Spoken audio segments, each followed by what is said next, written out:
โต้แล้วทุกคนนี่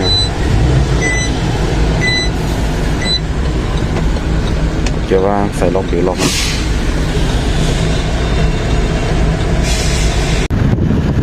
นี่เป็นโปรตีนเนาะ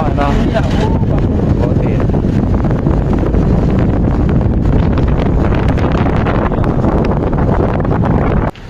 ไต่เนาะซื้อข่อยเนาะปากแก้วเนาะตัวนี้กำลังย่างไปเวียงเนาะข้างล่างเขาจะเป็นโรงเรียนเนาะโรงเรียนสร้างใหม่เนาะโปรตีนเนาะนี่เนาะตึกสูงๆเลยนี่โปรตีนมันกัดสอเนาะ7 โมงปลายเนาะไปเวียงเขานี่ เดี๋ยวสิไปหอดเลยที่ถ่ายเบิ่งเนาะบรรยากาศบนไปจดเดี๋ยวต้องได้ไปจดซื้อเนาะได้ซื้อโอเคเดี๋ยวเจอกันเนาะเดี๋ยวนี้เอาไก่จะมาหอดแล้วเนาะมันเป็นเลือดห่างคอกเนาะเป็นเลือดลาวเนาะเราไปจดซื้อกันเนาะเลือดลาวสายแตงเนาะหอดแล้วตอนนี้นะเดี๋ยวต้องย่างไปจดซื้อเนาะนี่กำลังจดซื้อเนาะลงซื้อก่อน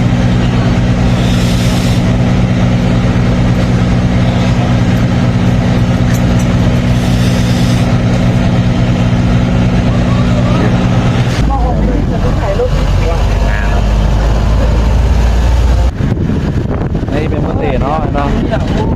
โปรตีน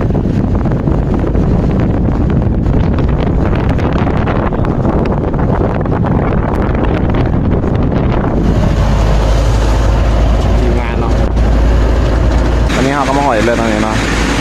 อันนี้เป็นบ้านเนาะบ้านคนเนาะลงมาเข้าสร้างเนาะเดินทางเนาะเจ็ดเกียร์ตู้เนาะมาเลยครับเดินทางเดี๋ยวก็เสี่ยวเมื่อสร้างเนาะ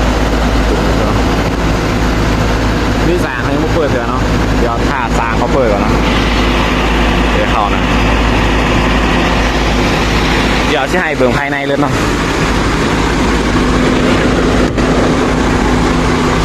เป็นเจฟ้าเนาะJ7เลยนี่คันนี้ก็แม่กันเนาะคันหัวเขียวนี่พอเป็นคันหัวแดงเนาะอันนี้เข็มอุณหภูมิเนาะอันนี้เป็นนับปัดเนาะนับปัดของเรือนเนาะเรือนคันนี้เป็นเกียร์ออโต้เนาะนี่เกียร์ออโต้เวลาใส่เกียร์อยู่ที่เนาะกดนี่เนาะ EE เนาะอันนี้ไปไว้อันนี้ไปซ่าอันนี้ก็ถอยไว้อันนี้ถอยซ่าเนาะอันนี้เป็นเบรกล็อกเนาะเบรกหางภายในประมาณนี้เนาะเตียงทรงซัดประมาณนี้ทุกคนเดี๋ยวนี้ก็กำลังผ่าเข่าสางนะติดยาวอยู่ทุกคนอันนี้เขาเอาลงมาเมื่อวานเนาะมาเมื่อวานแล้วก็สร้างเขาปิดก่อนแล้วก็เลยบ่ได้เข่าเนาะวันนี้ก็สิได้เอาเมื่อเนาะเอาเข้าเดิน3เนาะเอาเป็นตู้เหลืองเนาะนี่ตู้ห้องเป็นตู้เหลือง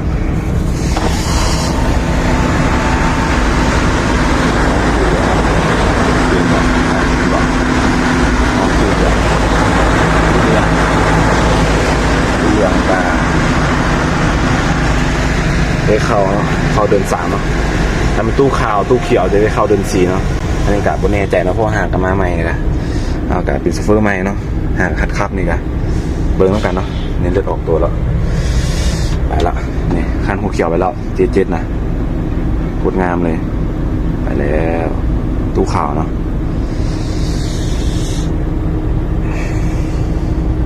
เดี๋ยวได้ละคันข้างหน้าเขาบอกไปว่า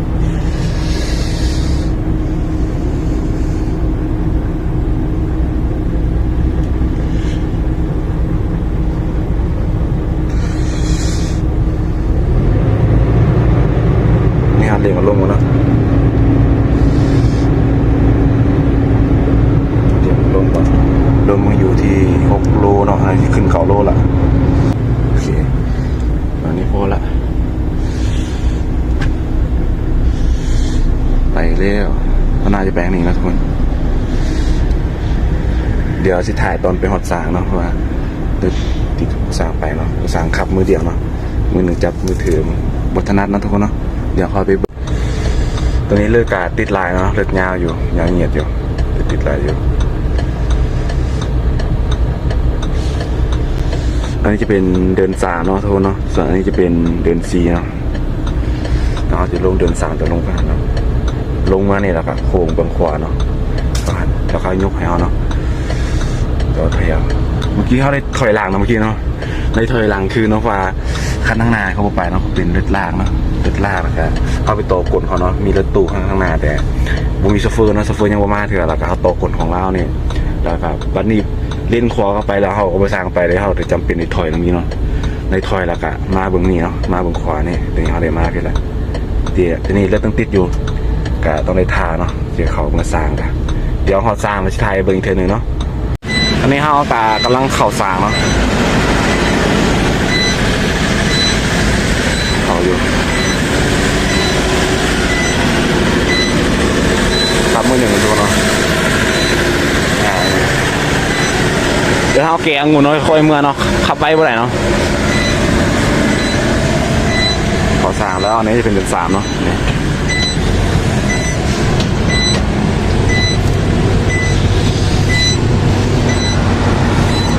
อันนี้คือบ้านรับเลนะครับ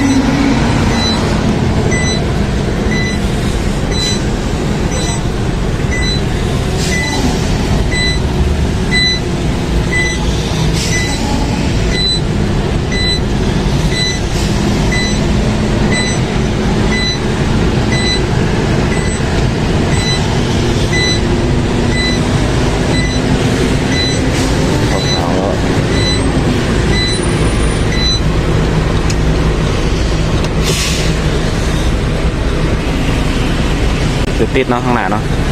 จะโตก็ได้จะไปเดินลาวเนาะสายลาวโอ้โคตรหนาวเลยทุกคนหนาวหลายเนาะ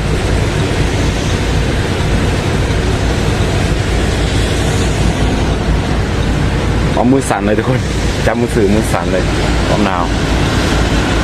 มันหนาวเนาะ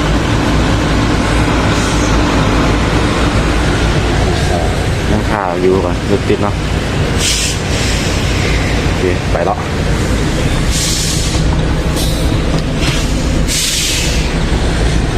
เดี๋ยวคอยเมื่อทุกคนขับไปเท่าไหร่เป็นเท่านั้น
ล้าหลายแล้ว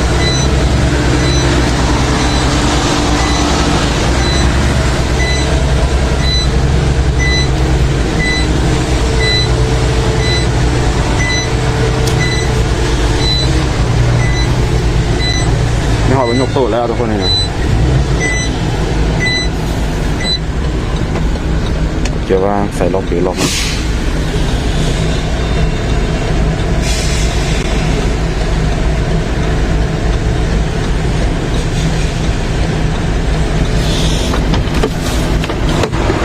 ก่อน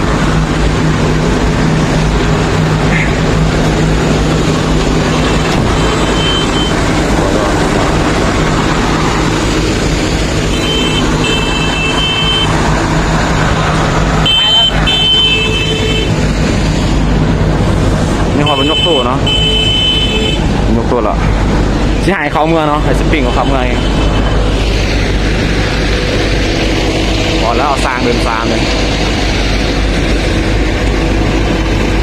นี่เป็นลาวนะยกตู้คอนเทนเนอร์เดี๋ยวยางไปทาฮับเลยเนาะเพื่อเอาเลือดขึ้นเนาะเมื่อต่อมอ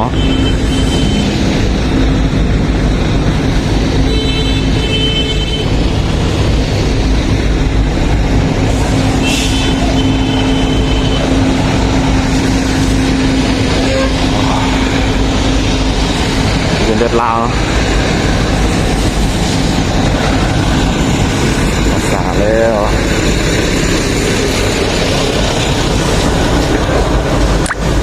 หยุดไปใส่ ได้เลยแก้ว ฮะ ผมอยู่บริษัทเลยว งซิ่งไอ้รู้ ผมซิ่งอ่ะ ไอ้เขาทำงานอยู่วะโอ้กำลังยกตู้เนาะนั่งเลยนั่งเลยเดี๋ยว แก้วผมซิ่งเลยนะ นี่ทะเบียนเลยเนาะเดี๋ยวรถก่อนสอบเลยเนาะ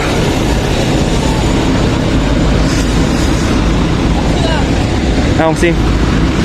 ลูกไปแล้วไม่ต้องไปต้อนคนเขาเด้อมีบนเขาหรอกเขาไปทางหน้าเลยมีไปปล่อยอย่างเดียวเพราะ โอเคโอเคนี่เขากำลังสอบรถก่อนเนาะเดี๋ยวเห็นด้วยเราให้ถ่ายเบิ่งเนาะนี่เราเจอรถเขาเนาะนี่เนาะเดี๋ยวยังได้ถ่ายวิดีโอเนาะเก็บงานหน่อยก่อนงานเริ่มมีปัญหาเนาะตัว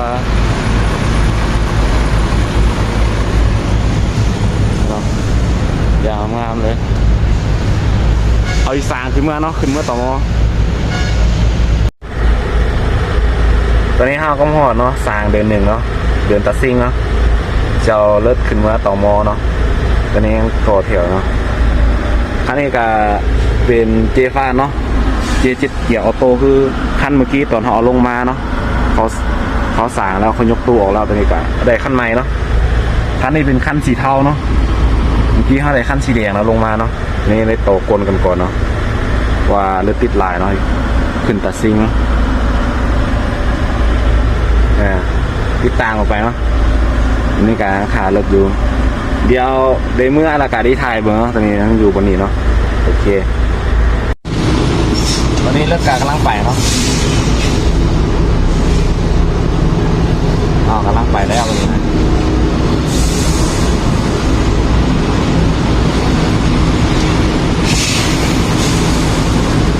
นี่ตัวเหี่ยวเนาะติดเนาะตัวซิ่งเลยหางยาวเลยเนาะอันนี้เข้าไปอยู่ข้างหน้ามีกล่องเนาะโมเมนต์มีขาจับเนาะตัวใครหนึ่งเอามือจับมือสั่งจับเนาะผมเคยบทถนัดเนาะตัวเขาไม่ลืมเสือนี่เข้าไปแล้วเขาก็ไปน้ำฝนเขาเนาะ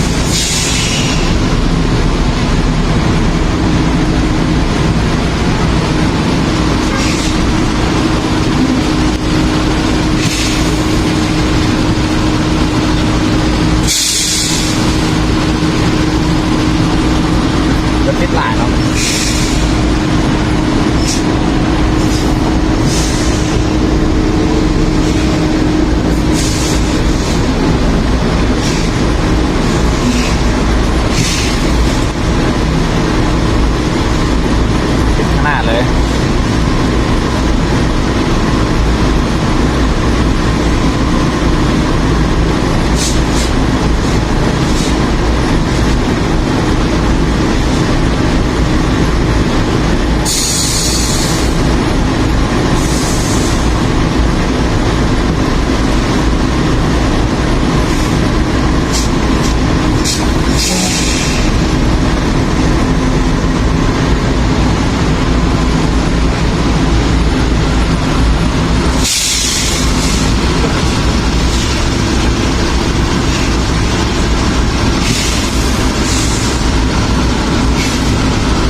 นี้ก็กำลังญาติกันขึ้นตาซิงเนาะผู้ใดก็ยากวิโกนเนาะนี่นะเรื่องไปข้างหน้าเลยไปข้างเขาก็ไม่เล่นเนาะคอยเมื่อเนาะ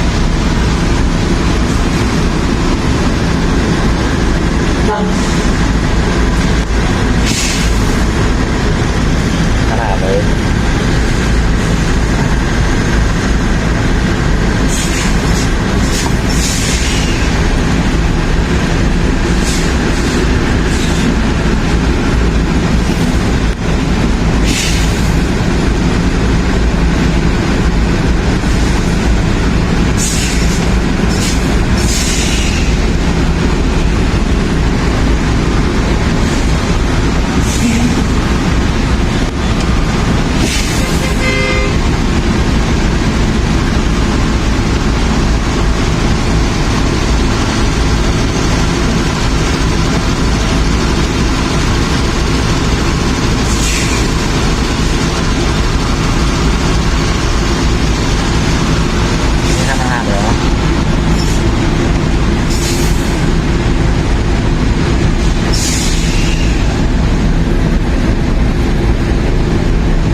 ติดเลย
คนซาบิโต้เหรอ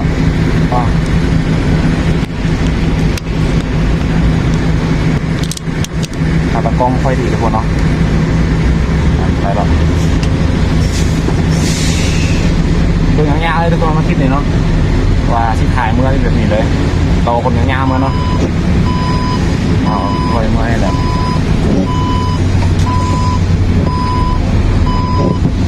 เดี๋ยวกายจะซิ่งมาเนาะไม่ได้ขึ้นแต่ซิ่งสั่งเนาะก็ปล่อยข้างเนาะเดี๋ยวข้างเอาแต่ซิ่งก็ไม่ได้ขึ้นเลยตอนนี้เรากำลังขึ้นทางสถานีรถไฟเนาะ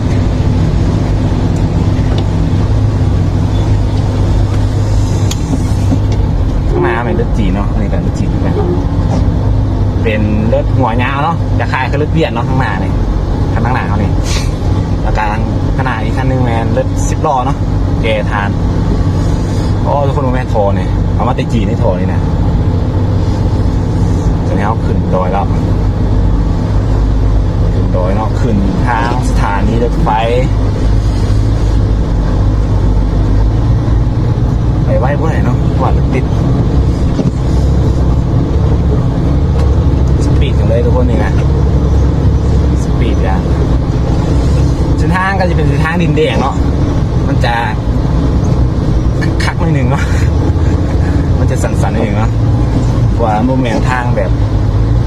คอนกรีตเนาะงานเนี่ยจะสั่นๆเลยเบิ่งกันยาวๆทีนี้เนาะเบิ่งว่าเฮาสิจอดที่ใส่เนาะเฮาก็มายังบ่ฮอดครึ่งทางนี่ยังอยู่สายอยู่นี่ทุกคนยังอยู่สายอยู่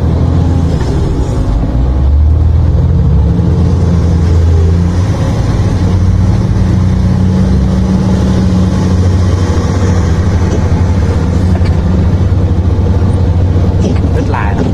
รถ10 ล้อลายเนาะก็แม่นรถอีสานก่อนเป็นรถยาขายคือรถเกน้ำมันนี่แหละบัวเขาเกยังไงอันนี้เขาอยู่สร้างอยู่สถานีรถไฟอยู่เบื้องสายมือเขาเนาะบ่สร้างถ่ายเนาะมีแต่ว่าซับเข้าไว้ข้างหน้าแล้วบ่สร้างนะยากทุกคนขอโทษขออภัยเด้อเขาเอาใส่มือถือถ่ายแล้วมันจะลำบากนะเพราะว่าเขากันบ่เคยถ่ายเนาะเบื้องใหม่เลยบ่ถนัดเนาะจับแต่ขับไปมันบ่ถนัดปานใดสปีดเลยเมื่อกี้นะโอ้เส้นทางกันขาดเลยเบื้องซ้ายมือจะเป็นทางเบตงเนาะเขาเทคอนกรีตเนาะแต่เขาไม่ให้เลือดเลนใช่ไหมให้เลือดหน่อยเลนเนาะจำพวกเลือดลากเลือดตู้นี่เขาไม่ให้เลนเนาะเพราะว่าเขาเปิดเป็นทางการเถอะเป็นเท่ากันค่อยๆเมื่อเนาะเราขนกันเมื่อฝากเนาะ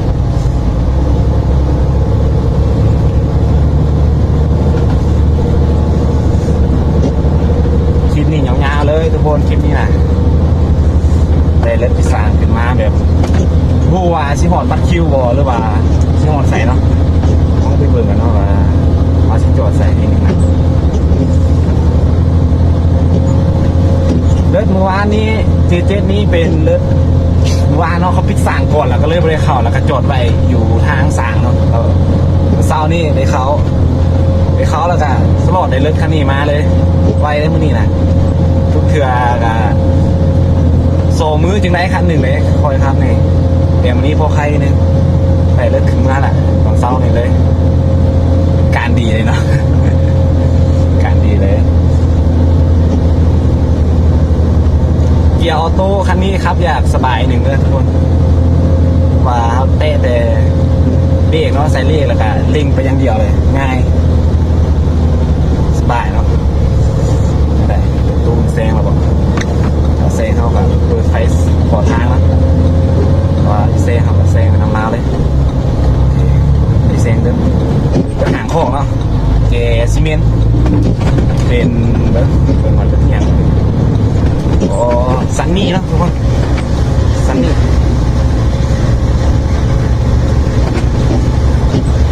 แซงแล้วเด้อขอโทษเด้อขอให้เด้อแซงมาละ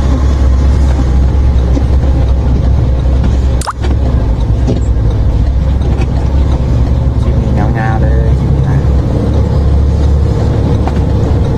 สิบตัดต่อเนาะเบิ่งแบบยาวๆเลยสิบตัดต่อเลย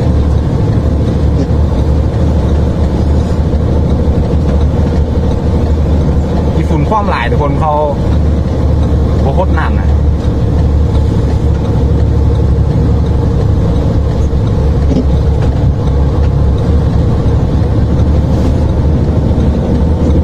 ที่ก็อยากเซ็งอยู่แต่เขาไปเซ็งเนาะเราก็เขาไปเซ็งเนาะเขาไปเซ็งกันเนาะ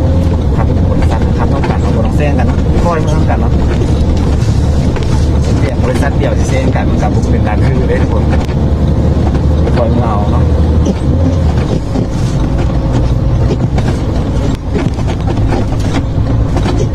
เมื่อกี้ท่านนี้ท่านสีขาวนี่เราเอาเซ็งหอยมาเลยที่ตัดซิ่ง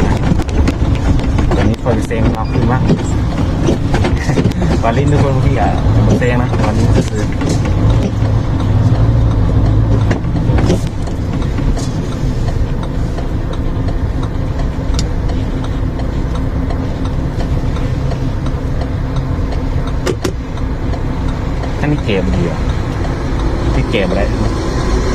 ดี๋ยวนะก็ดูเนาะ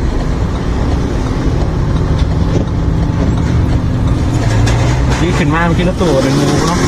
แจ้งกันเดี๋ยวการไม่ค่อยสนิทกันไหนเนาะเป็นการปากร้องน้ำกันซื้อเดี๋ยวไม่ได้สนิทกันกันไหน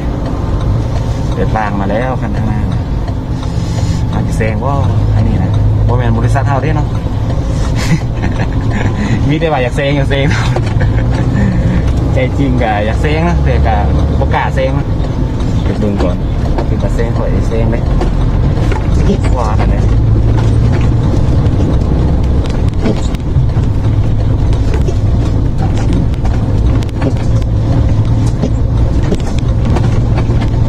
โอ้ยต่อแถวแล้วทุกคนนะย่าแหละเขาจะได้ขนมบุเซงนะเดี๋ยวสิพิจัยกัน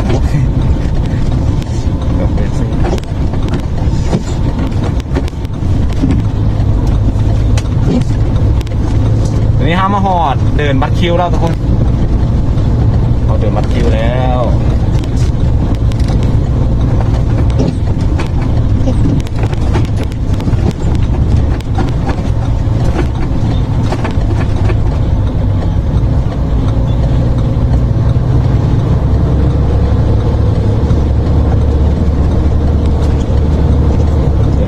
นี่นะ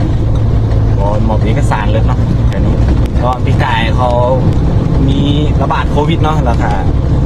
เขามีสุดขาวเป็นพี่แหละเขามาบอกเอกสารเลยซูเปอร์ทางยาวเขา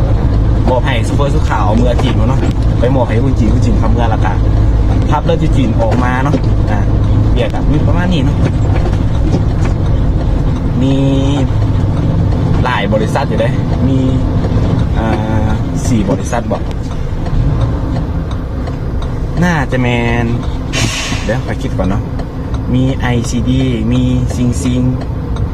มี LS มี YG มี4 บริษัททุกคนไปก่อนนะแต่นี่เขาปิดเนาะโควิดบ่มีแล้วเนาะเขาเปิดด่านเป็นทางการแล้ววันนี้นะนี่กับเจ้าของเลือดกับขับเข้ามาเองเนาะนี่คอยมาขับเลือดตู้เนี่ยเข้ากับจ้างเนาะคนนอกเนาะตอนนั้นคอยกับเป็นซูเปอร์สุขาวเนาะเดี๋ยวขับได้3 เดือนก็ออกเนาะนี่หากมาได้5 มื้อเลยทุกคนซูเปอร์ใหม่เนาะกับขับยังบุกเป็นเท่าไหร่อย่างวันนี้ก็มีโอกาสเนาะมาถ่ายเบิ่งเนาะแปลมาการขับเลือดกับเบิ่งคลิปนี้ได้เนาะแบบยาวๆเลยสำหรับมือใหม่เนาะคอยกับมือใหม่ให้กันเบิ่งเนาะแปลมากันยาวๆกันเนาะเดี๋ยวสิเอาตัวซับก่อนเนาะโอเคตอนนี้เรากับหอดเดินบัตรคิวแล้วทุกคนนี่นะเดินบัตรคิวนี่เขาได้ตกกุนยาวๆเนาะตกกุนกันเนาะเอาตัวซับถ่ายเนาะใจจริงก็อยากจับถ่ายเนาะแต่ว่าบทถนัดเนาะครับเลือดแดดจับแดดบ่เคยเนาะเนี่ยเมื่อกี้เอาไว้พี่เนาะพอใครนิดนึงอันนี้จะเป็นทางเบตงเนาะเขาให้เลือดน้อยแล่เนาะเลือดตู้เลือดลากเขาใบแล่เนาะไปโบเปิดเพื่อกะสิให้ลงมาเบิ่งว่ะลงมาเบิ่งเลือดก่อนเนาะอันนั้นก็จะเป็นเลือดเนาะเลือดจะขายขึ้นเกณฑ์น้ำมันอะไรแต่บัวเขาเกณฑ์เนาะตัวนั้นจะเป็นศูนย์กักโตเนาะอันนี้เป็นเลือดลากเลือดตู้เนาะติ่งกันมาบ่อยู่เรื่องเขาเนาะอย่างงามทุกคนเจ็ดเนาะยักษ์ใหญ่เลยแหงมาไม่ต้องว่าเราโคตรแหงเลยคันนี้นะยอดความแหงเดี๋ยวเริ่มเข้ามาเราสุดเลยขึ้นก่อนเนาะฝุ่นมันหลายก็ยกขึ้นก่อนทุกคนที่ฝุ่นหลายไปแล้วด้วยคันนี้นะเมื่อกี้เราเซงมาเนาะเป็นรถซันนี่เนาะแกซีเมนต์จีนเนี่ยนะเอามาที่จีนโอ้โหกันมาแล้วเลือดลาทุกคนสีฟ้าเนาะงามอยู่เป็นรถจีนเนาะแกเล็กโอ้เล็กไปแล้วเดี๋ยวนี้ก็ได้ท่าได้บ่แม่นมาท่านี่1ที่ไปบ่แม่นทุกคนท่าเป็น2-3 ชั่วโมงแล้วเขาจึงยิบปล่อยนะตอนนี้เขายังบอดบัตรคิวเถอะตอนนี้เขาหอดบอลขโมยเอกสารรถเมื่อกี้แม่บัตรคิวกันแหละแต่บัตรคิวแถวอยู่เทิงกันเนาะ เนี่ยเขาก็บอดเถอะอ่ะเดี๋ยวเบิ้งที่นี่ไม่ใช่ท่าโดนเนาะเดียวกับเดเมื่อละกับที่ไทยเบิ้งตื่นแล้วทุกคนเนาะเขาปล่อยเนาะเดเมื่อละถ่าโดนเปิดคนนี้นะหัวอยู่ประมาณ2 ชั่วโมงคลิปนี้เบิ้งยาวๆทุกคนเนาะว่าเริ่มมันติดเลยเอากะไปคอยเมื่อยโปรไฟล์เนาะขับเดินใจเย็นเนาะ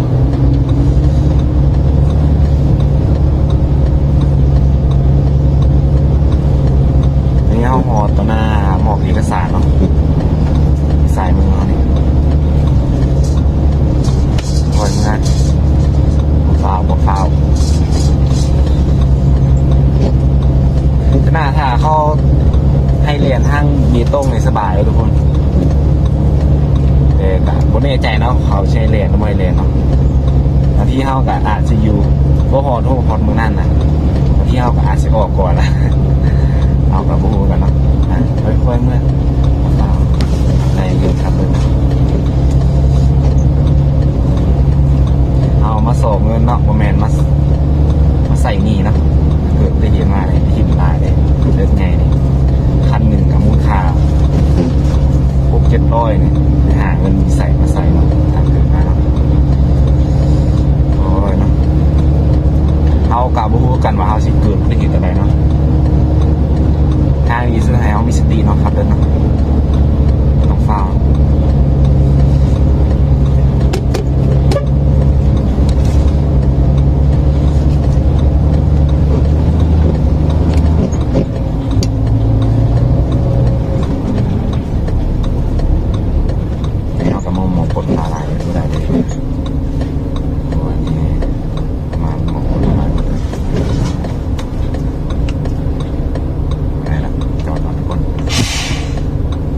ติดอีกแล้วหอบ2ยังโดนนะชิหอดนะยังได้ถ่ายอีกทุกคนโอเคทุกคนไปต่อก็ไปหลังข้างหน้านะกดเข้ามาเลยแบบนี้นะออโต้เนาะเต็กเอาแตะให้มันก็ไปไวเนาะมันเปลี่ยนเกียร์เอาเองเลยมีแต่เล็งไปเกียร์นะคือไหนเอาเนาะบอกคือเกียร์กับปุ๊กเนาะเกียร์กับปุ๊กเขาต้องเลยลินเนาะอันนี้เขาบริลินอย่างเล็กนี่เลยเงียบพันเร่งอย่างเดียวเนาะเกียร์ขึ้นเขาเงียบเบรกกับเกียร์มันก็ลงเนาะมันเปลี่ยนเอาแบบอัตโนมัติเลยเกียร์โต้ถือว่าขับง่ายเนาะถ่ายเลยทุกคนไปบ่ได้แหละโอเคทุกคนไปต่อเนาะหาความโดนเมื่อกี้นะอะไรไปเนี่ยเดินติดลายเนาะเดี๋ยวนี้เขาไกลเข้าเดินบัตรคิวแล้วไม่ค่อยเมื่อนะ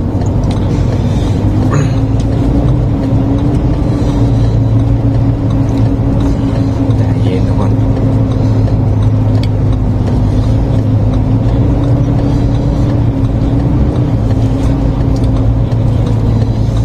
ฝั่งเบื้องซ้ายนี่จะเป็นรถลากเนาะต่อเป็น2 แถวเนาะแถว1รถตู้แถว1รถลากคอยเมื่อแล้วก็เมื่อจะเจอบ่อพ่อเนาะสุดดำเนาะบ่องามเนาะว่าใช่เมื่อเขาเป็นเลนเนาะก็จัดให้เลยเมื่อกี้ก็หาก็กินข้าวเนาะกินใน2-3 คำแล้วเลิกออก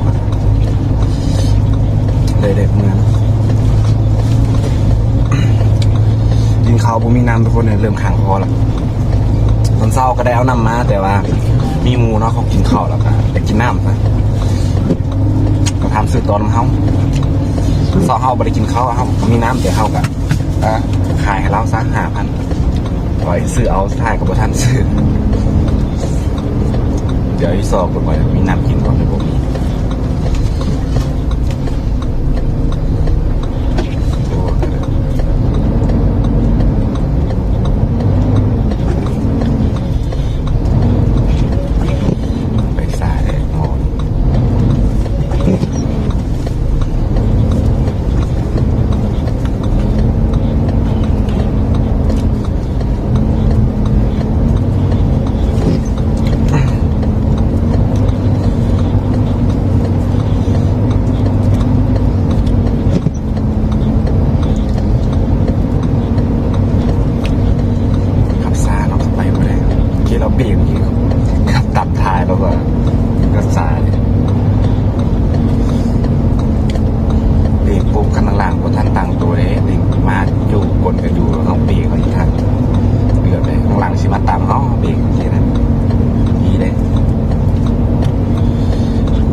จะได้เข้าแถวหนึ่งทุกคนแถวหนึ่งแน่นอน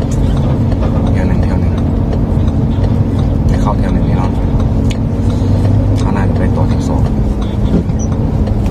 ที่คุณโคตรหลายเลย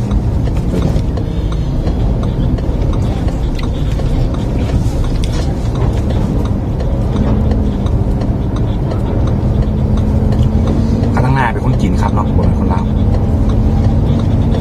นี่คนจีนเขาขับเองเลยเขาเลยกลุ่มเขาขับเองคนจีนเขาได้หลายเนาะเที่ยวหนึ่งเนาะคนลาวจะได้น้อยเนาะจีนประมาณ180,000นะต่อคันได้น้อยคนจีนเขานี่ได้หลายจากที่เซ็งถึงร้านเขาเลยที่คนคนหลายเลยอ๋อเลยตัวเดียวนี้นะโอเคเลยเราก็ครับเราไปสาบนะ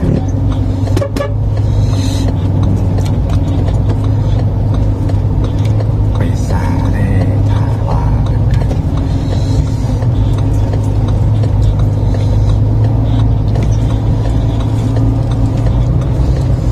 เขาอยู่ข้างหน้าเลยเขาอยากขับไว้หนึ่งแล้วขับสาปวดถูกกดแล้วหรอหนทางก็พอไปได้อยู่ธรรมดาเนาะไปธรรมดาอันนี้เราไปสาปวดปล่อยไปต่ำกดแล้ว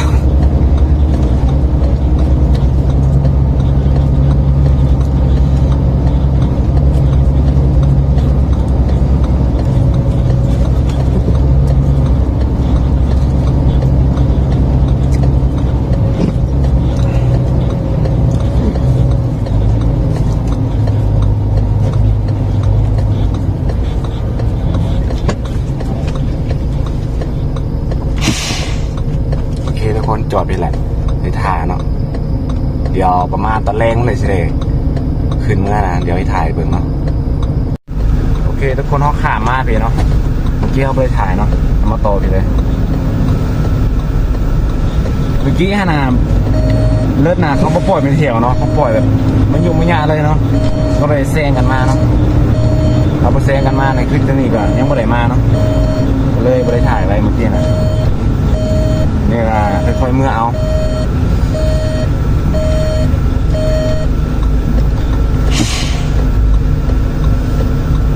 แต่ก็ยังติดคือเก่าแหละทีนี้เขาไก่บัตรคิวมาแล้วเขาหอดรอปภ2แล้ว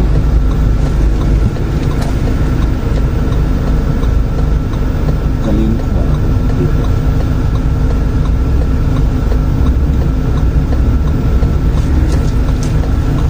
เลนขวาบ่ค่อยมีติดเนาะเล่นไปหลาย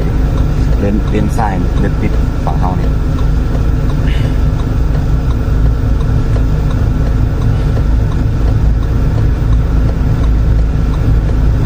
ไปแล้วอย่ามาเบิ่งนี้เนาะ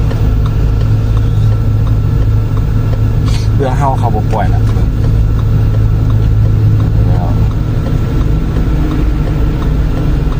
มีในสายตู้เนาะสายเย็นหมด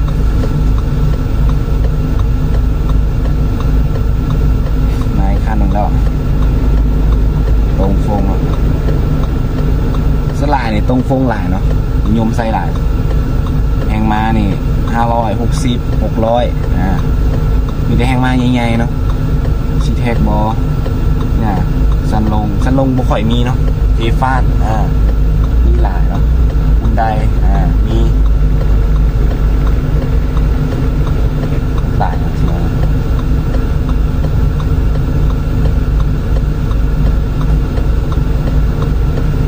เขาก็ปล่อยฟังเดียว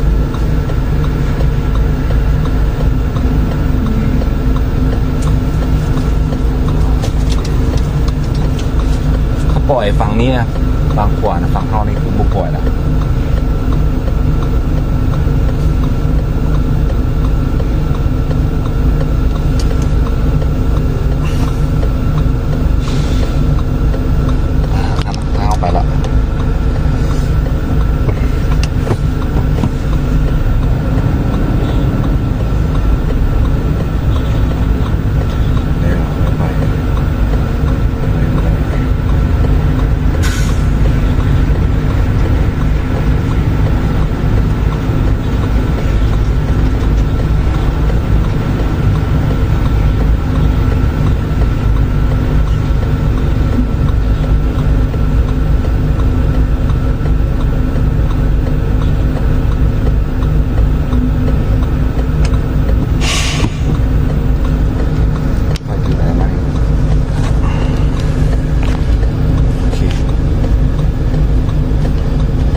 เลย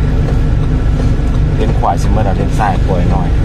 ฝั่งคอยอยู่คนป่วยหน่อยป่วยหลายทางไปนี่แหละจอก็ป่วยแต่เลนขวาเลนซ้ายนี่คือบุกป่วยเนาะมีแต่เล่นลงขวาไปเลนคอยอยู่กับบุกป่วย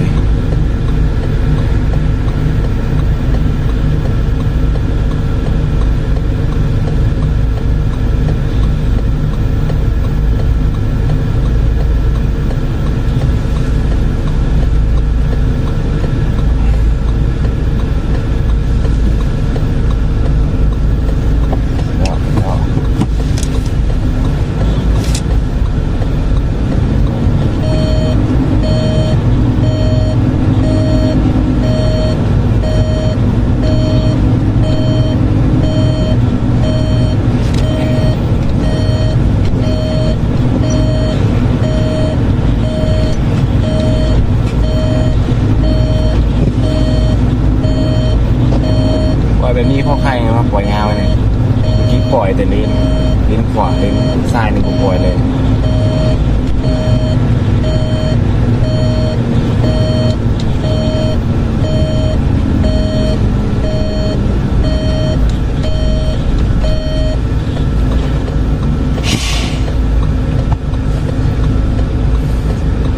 ให้ถ่ายแล้วมันนะ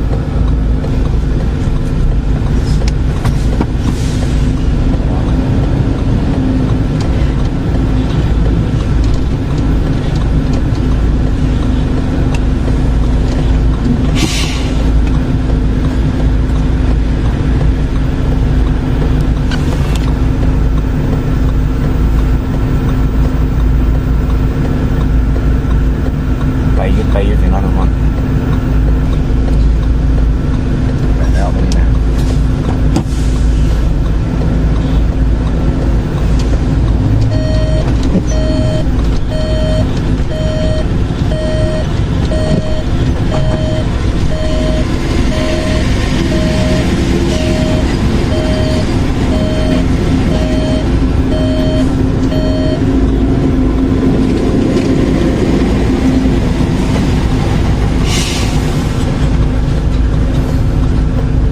ไปยุด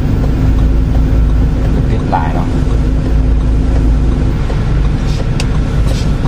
แล้วไปแล้วไปเลยนะเอาไก่เชี่ยหอดตัวหม้อเนาะแล้วเอาไก่หม้อครึ่งห้างละคลิปมีจะยาวไปหนึ่งใส่เบิ่งกันแต่มักคลิปบนนี้ยากกันยังไงเนาะนี่เขาถ่ายลายนาทีเดี๋ยวมันโดนเลยบางคนก็อาจจะบ่มักนะว่าถ่ายรูปผม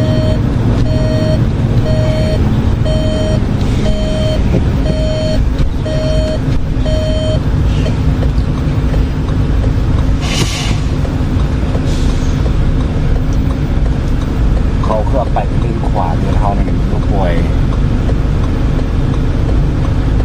ติดแล้วแบบนี้นะ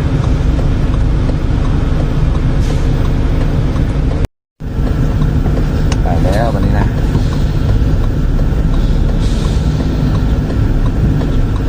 แล้วพี่แหละก็ยุดอีกวันนี้แม่ไปท่าน้อย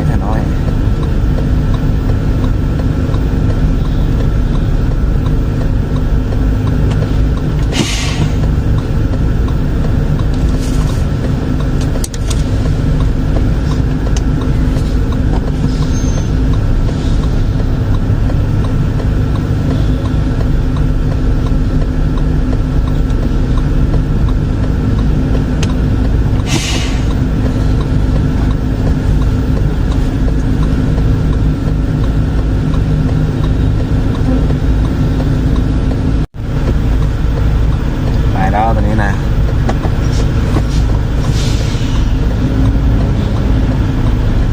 ไปในเดียวเนาะไปเรียนเราไปอยู่ที่ไปไก่ซ้ำ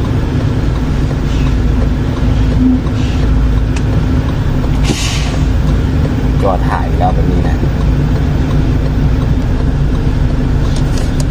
ไปแล้ว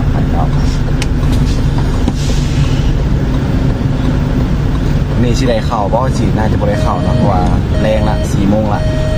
น่าสิบ่ได้เข้าละวันนี้ น่าจะได้เลยขั้นเดียวบางทีก็อาจจะบ่ได้เนาะน่าจะบ่ได้บางมือก็บ่ได้บางมือครับเลยนี่นะว่าเลือดติดลายเนาะ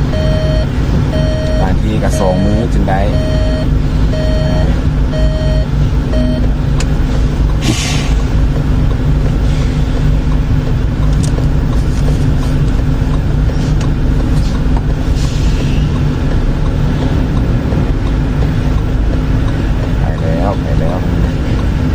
ถ้าปล่อยไปแบบ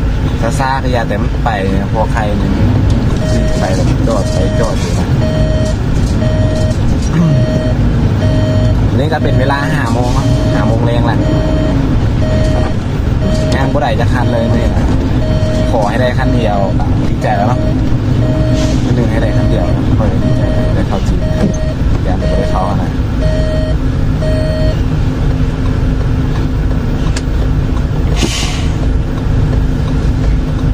จอดรอยแล้วมันนี่นะติดแล้วเลยนะไม่ตกอะไร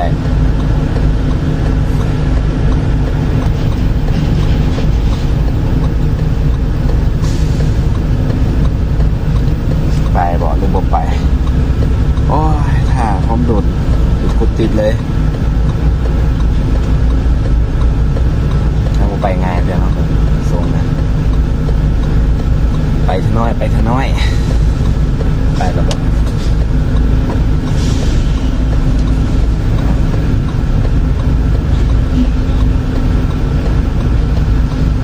มีคนติดเลยไปบ่ได้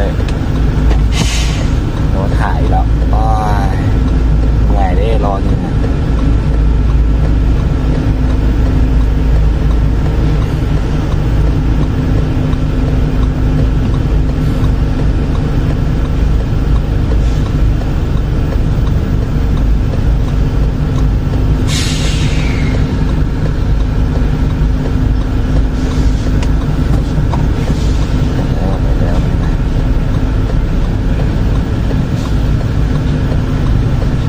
Let's go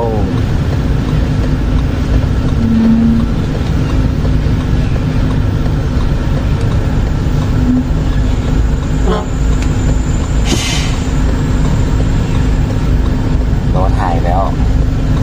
บอกแล้วสิวะถ้าไปแบบนี้ไปทั้งหน่อยก็ดีใจนะ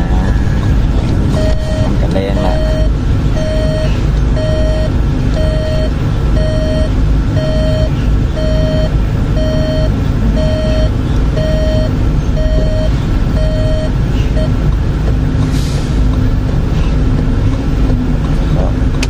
แล้ว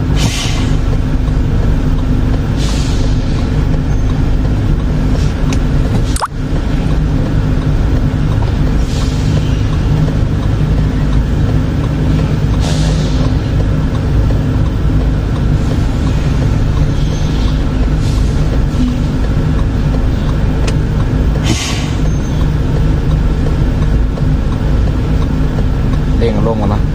เร่งไปเ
แล้ววันนี้นะนี่เขาไก่เชียงหอยเนาะด่านประโมงยังไก่อยู่แหละยังมาหดง่ายเด้อคลิปนี้ไก่จะย่างเอาไปนึงเนาะขอโทษขออภัยเลยกับอะไรที่ประมาณยาวเนาะคอยเนื้อเนาะ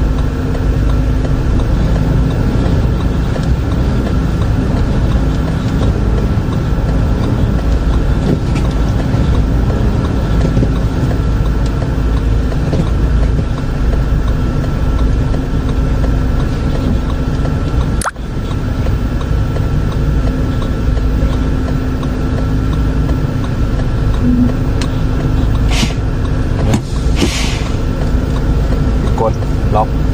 คือเบรกห่างอย่างเงี้ยนะจับผิดใกล้แล้วเดี๋ยวใกล้ชิหอดแล้วเนาะตอนนี้เข้ากลางหอดตัวหน้าโปรตีนเนาะตัวยาวๆทางหน้าออกไปเลยวันนี้ก็น่าจะไม่ได้เข้านะทุกคนเนาะค่ำละนี่เข้า6 โมงละยังไม่ได้ไปเถอะเดี๋ยวจอดรถเมล์เลิศละกันถ่ายเบิ่งเนาะตอนนี้เลิกกลางหอดพี่เนาะค่ำแล้วอันนี้เลิกเท่าเนาะเดี๋ยวฟังเนาะ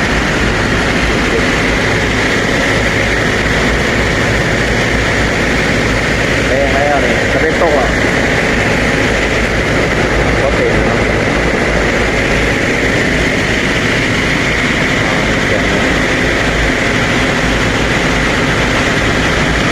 คลิปนี้จะขอบายแค่นี้เนาะเดี๋ยวเจอกันคลิปต่อไปเนาะติดตามกันเนาะโอเค